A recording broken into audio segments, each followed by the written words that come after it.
She walked into my wedding in a white dress. The one I banned from my wedding. Uninvited. Smiling. I thought she came to ruin the day. I had no idea she came to destroy my life. Then she said one sentence and everything fell apart. What she knew would shatter more than just the ceremony. If it didn't blow up my wedding and fracture half my family, I think it was just a drama series plotline or some twisted prank gone way too far. But no, it happened and I'm still trying to mentally unpack it. My name's Ethan and I just got married a little over 3 weeks ago. Or at least, I tried to get married. It was supposed to be the happiest day of my life, the one I spent a year planning with my now wife Haley. But instead, it turned into the single most humiliating, rage-inducing, drama-stuffed disaster I could have imagined, and most of it came down to one person. My sister. Her name's Cassidy. And before anyone starts with, but she's family, just stop. Cassidy isn't the quirky messy kind of sister you roll your eyes at and laugh about later. She's the burn the whole house down if she's not the center of attention type. I wish I was exaggerating. Cassidy has always been like this. Always the victim, always the loudest, and always ready to burn bridges if she's not getting her way. My parents' classic enablers made every excuse for her growing up. She's just expressive, or she's going through something right now, or my personal favorite, that's just how Cass is. Well, how Cass has almost ruined my entire life. Let's rewind to 6 months before the wedding. Haley and I had just finalized the venue, this beautiful lakeside space with an open-air chapel and a huge reception tent. As we started putting together the guest list, Haley asked, "So, are you inviting Cassidy?" And that was the first time I said it out loud. "No, I'm not." Haley was surprised but supportive. "You sure?" "I mean, I know things are complicated, but..." "Not complicated," I told her. "She's toxic, and I don't want her anywhere near our day." Here's some context. Cassidy and I hadn't spoken in over a year, not since the incident at our cousin's baby shower. Cassidy showed up 2 hours late, tried to make a toast that turned into a rant about how the family never appreciates her accomplishments. Then she stormed out. It was just one of many public Cassidy meltdowns. She's also made no secret of her dislike for Haley. The first time they met, Cassidy made a point of saying, "You look so different than what I pictured," when Ethan said he was dating up. That was her attempt at being subtle. She's called Haley boring, vanilla, a try-hard, and once said she gave wedding Pinterest vibes, but like, the clearance section. So yeah, she wasn't invited. Cue the storm. The moment Cassidy found out, because of course she snooped on our cousin Rachel's Instagram story where the save the dates were visible on her fridge, she sent me this novella-length text at 2:13 a.m. In it, she accused me of abandoning my blood for a glorified prom queen, claimed Haley was brainwashing me, said my wedding was a sham built on exclusion and lies, and signed off with "have fun playing house. I won't be there to watch it fall apart." I left it on read. And that was that, or so I thought. For a few months, nothing. No contact. No updates. No hint that she was even remotely involved. She didn't reach out to our mom or dad about it, at least, not in any way that reached me, and we got into full wedding planning mode. Haley and I made seating charts, picked music, wrote our vows, did food tastings. All the classic wedding stuff. And to be honest, it felt good. Peaceful, even. I thought maybe, just maybe, Cassidy had taken the hint and moved on. I should have known better. The week of the wedding, I started hearing weird murmurs from my side of the family. Our aunt asked if there was assigned seating or open, which was odd since she RSVP'd months ago and would know it was assigned. Then my cousin Jenna asked if she could change her +1, which she never mentioned having before. Both times I asked for details, they dodged. I chalked it up to wedding brain and stress. Then came the rehearsal dinner.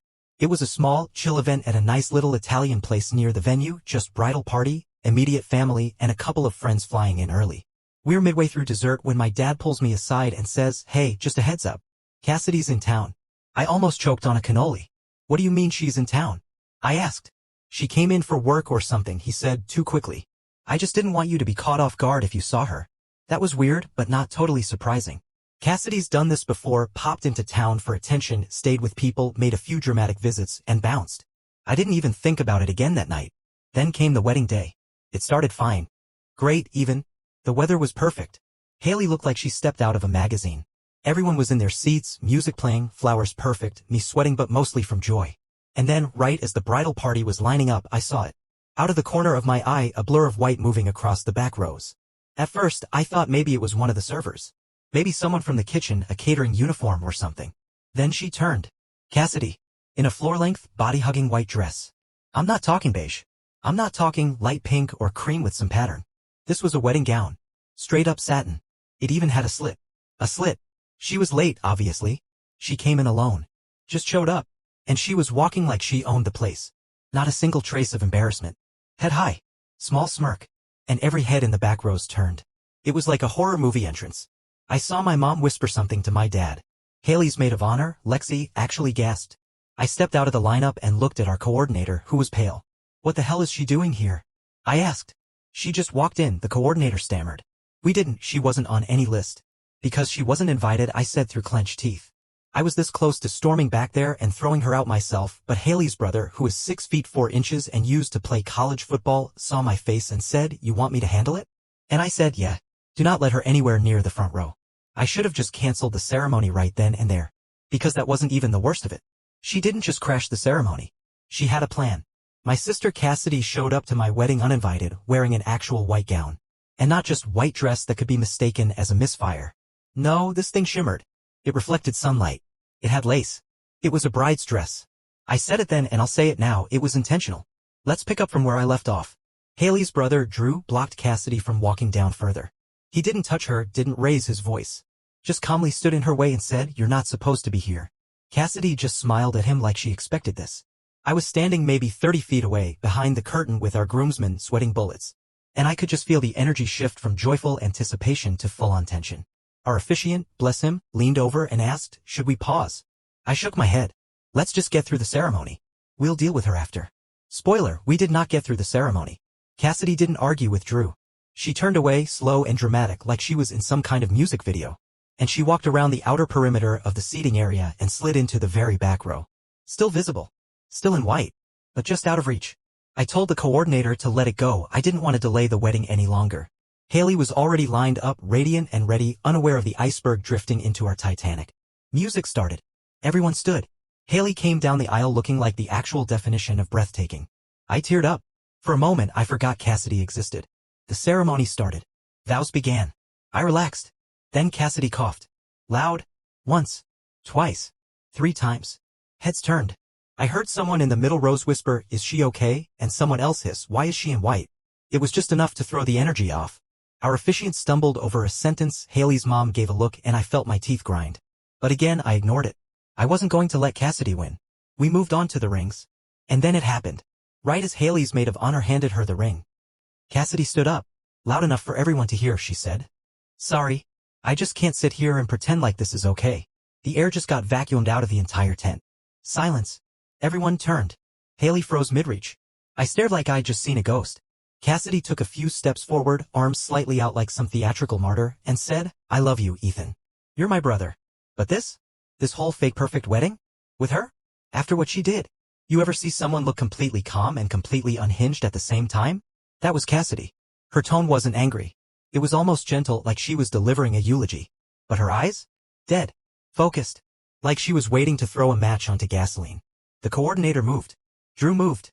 Even my mom stood up like she was about to rush Cassidy. But Haley? She beat everyone to it. Without missing a beat, Haley turned, looked Cassidy dead in the face and said, "You need to leave. Right now." Cassidy smiled wider. "Wow. Now you find your voice?"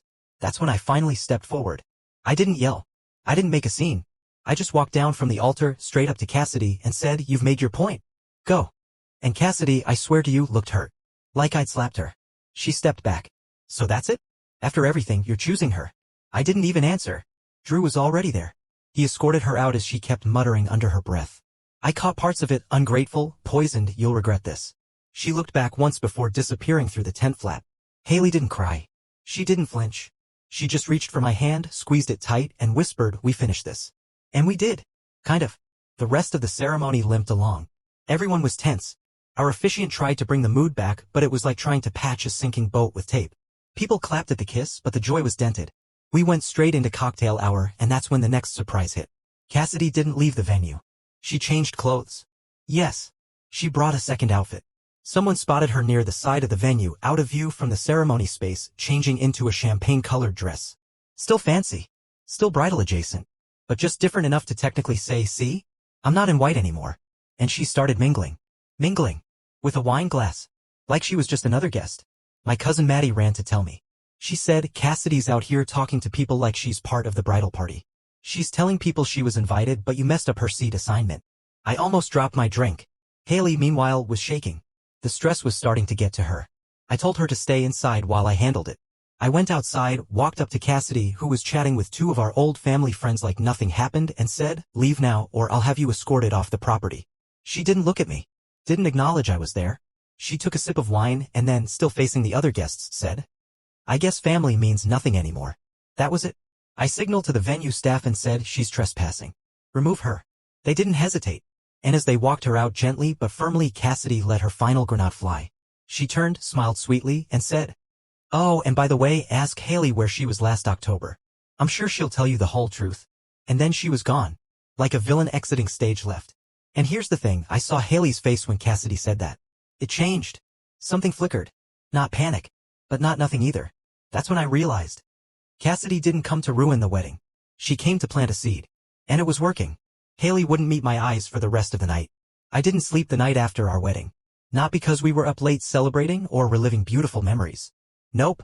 I laid in a hotel bed next to my brand new wife, both of us fully clothed, staring at separate corners of the ceiling. Neither of us said a word. All night, that one sentence from Cassidy, "Ask Haley where she was last October," detonated something between us. And I could tell Haley knew it would. Because the moment she heard it, she went quiet in that very specific way you do when there's a landmine under your feet and you're trying not to breathe too hard. Let me back up a bit. After Cassidy was removed from the venue, physically walked out by 2 venue staffers and a surprisingly apologetic bartender, I figured the worst was over. I was wrong. So wrong. We had roughly 2 hours of reception left to get through. And I'll tell you something, there's nothing more uncomfortable than trying to fake smiles for wedding photos while people whisper around you, side-eyeing your bride like she's harboring national secrets. The Cassidy situation wasn't just an interruption. It was a wound, a wide-open one. Family drama spreads fast and our guests were buzzing. One cousin tried to lighten the mood by making a toast about real love surviving storms. It landed like a wet tissue. Haley gave a tight smile. I just nodded. Then people started asking questions. I got pulled aside by my Aunt Lydia, an absolute gossip sponge in a floor-length navy dress, who asked, "What did Cassidy mean about October? You think she's lying, or did something happen? Even worse?" My dad asked the same thing. So I finally confronted Haley at our own reception. We were sitting at our sweetheart table between the first dance and the cake cutting. Music playing, camera flashes going off. Everyone around us smiling. But Haley's wine glass was shaking in her hand. I leaned in and whispered, "What happened in October?" She didn't look at me. Just stared at the candles on the table. I asked again quietly. Then she finally spoke, eyes still on the flames. "I didn't cheat on you."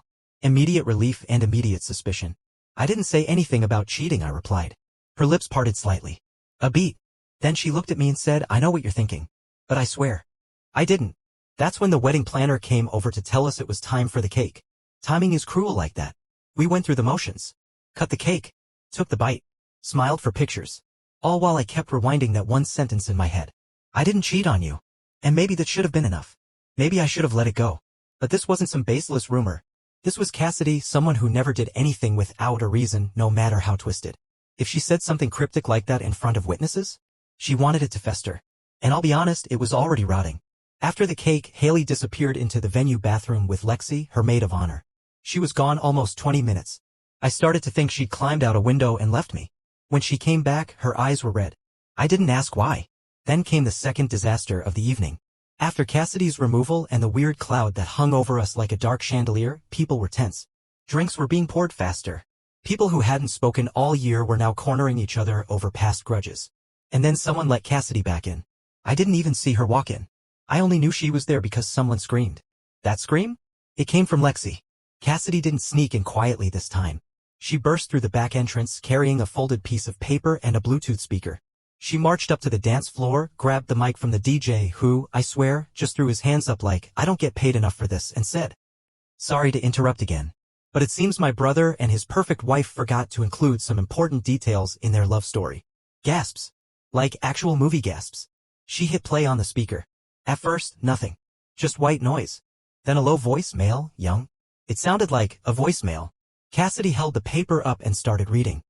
"Hey Haley. I just wanted to say last night was incredible. I know you said things were complicated with your fiancé, but I meant what I said. If you change your mind, I'll be here." I stood there, blinking, mouth open. The DJ froze. "Haley?" Completely still. Cassidy turned to the crowd and smiled. "That's dated October 19th, saved on my sister-in-law's old phone. Funny what ends up on Google Drive, huh?" My legs felt like wet cardboard. I didn't even know how I was still standing. I turned to Haley. She was just frozen. Cassidy, satisfied with the impact, dropped the mic, literally, and said, "Congrats again, you too. What a fairy tale." Then she walked out, not escorted this time. She walked like she'd just won an award. The venue staff didn't stop her. Neither did I. I couldn't. My hands were shaking. My stomach? Twisting. Haley looked at me and whispered, "That's not what it sounds like." I wanted to believe her. I needed to believe her. But all I could say was, "Then what is it?" She didn't answer. She just stood there, in her wedding dress, surrounded by friends and family, some filming, some staring, while a voice message from another man echoed in the background like a ghost. We'd all invited to dinner. The reception was over. I don't mean it ended early. I mean it was done. People left. Some awkwardly said goodbye. Others just disappeared. My cousin Rachel texted me, "I'm so sorry. That was insane. Do you need a place to crash?" I never even replied. Haley and I got in the getaway car that was supposed to be for a romantic hotel send-off. Instead, we rode in silence. When we got to the suite, we didn't even unpack. We just sat. And that's where I stayed. All night. No answers. No explanations. Just the sound of a stranger's voice, repeating over and over in my head, "If you change your mind, I'll be here." I didn't sleep. And when the sun came up, Haley was gone. I woke up to silence. No rustling sheets. No soft breathing next to me. Just that stiff hotel air and the faint hum of the mini-fridge in the corner. I sat up in the bed, still fully dressed in my white shirt and slacks from the night before, now wrinkled and smelling faintly of sweat and stress. The morning light sliced through the blinds, casting a spotlight on the empty side of the bed where my wife, Haley, should have been. Gone. No note. No text. No bag. No Haley. At first, I thought maybe she'd gone for coffee or some air. But her phone charger was gone. Her makeup bag? Gone. Her bouquet? Still sitting on the desk. She left in her wedding dress. That much I know. I checked my phone. One message. From Lexi. "Call me when you can. She's with me." That's all it said. I didn't call. Not right away. Instead, I sat there for a long time trying to figure out what the hell just happened. We went from planning honeymoon excursions in Bora Bora to our wedding night turning into the worst night of my life. And Haley, my wife of less than 24 hours, bailed without a word. Eventually, I called Lexi. She picked up on the first ring. "Is she okay?" I asked, trying to keep the panic out of my voice. "She's breathing," Lexi replied. "But Ethan, she's a mess." That voicemail? Cassidy must have dug it out of some cloud storage or something from Haley's old phone. Haley didn't even know it was still saved. "Who is he?" I asked. "The guy in the message." "She won't tell me." Lexi hesitated. I could hear her walking somewhere, maybe outside. "His name is Josh," she said. "They went to a marketing conference together last October. It was before your engagement party. He lives in Phoenix." "Did she cheat on me?" Lexi was quiet. That kind of heavy silence that makes your chest feel like it's about to cave in. "She swears she didn't sleep with him," she finally said. "But she did go to his hotel room. They kissed." She freaked out and left. I closed my eyes. It wasn't even the worst-case scenario, but it didn't matter. The damage was done. "She was going to tell you," Lexi continued. "But then you proposed and she panicked. She thought if she never saw him again, it didn't count." "Didn't count?" That phrase made my skin crawl. I thanked Lexi and hung up. Then I checked my phone again. No messages from Haley. No apologies. Just an Instagram notification. Cassidy had posted a photo. It was her in her original white dress, standing just outside the venue under a blooming tree. Caption: "When you know you're right, there's no need to scream. Just let the truth do the work." Hundreds of likes. Comments split between "Yas Queen" and "WTF is wrong with you?" I didn't comment. I didn't like. I just stared at it for too long. The rest of that week was a blur. The honeymoon trip was obviously canceled. Haley had called the resort before I could and told them there was a family emergency. I stayed in town, alternating between sleeping on the couch at my best friend Mason's place and long drives in silence. Haley and I didn't talk. Not once. Not even through Lexi. But the world didn't stop turning. People kept texting. The video of Cassidy's little speech at the reception went viral on TikTok, no joke. Someone had uploaded it with the caption, "When your sister crashes your wedding with the ultimate mic drop." Over 800K views in 2 days. There were even reaction videos. Every time I opened my phone, it was there. Me standing stiff in a suit while Cassidy exposed my bride's October mistake with the flair of a soap opera villain. People debated in the comments like it was a courtroom trial. Some blamed Cassidy. Some blamed Haley. Some blamed me for inviting chaos into a relationship that already had cracks. I turned off my notifications. For days after the wedding, Haley finally reached out. She asked to meet. No phones. No distractions. Just us. We met at the botanical garden, the same one where I proposed to her under the arbor wrapped in fairy lights. It was dead quiet. Weekday afternoon. The air smelled like damp earth and lemon balm. She wore jeans and a gray hoodie. No makeup. Puffy eyes. I didn't hug her. She didn't try. We sat on the same bench where I'd gotten down on one knee 5 months earlier.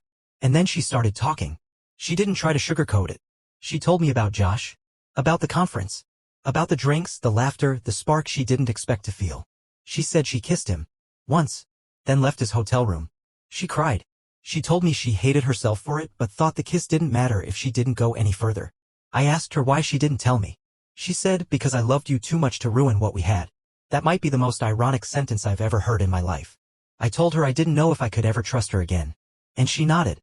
I wouldn't blame you, she said. But I didn't marry you to hurt you, Ethan. I married you because I wanted a life with you. We sat there in silence for a long time.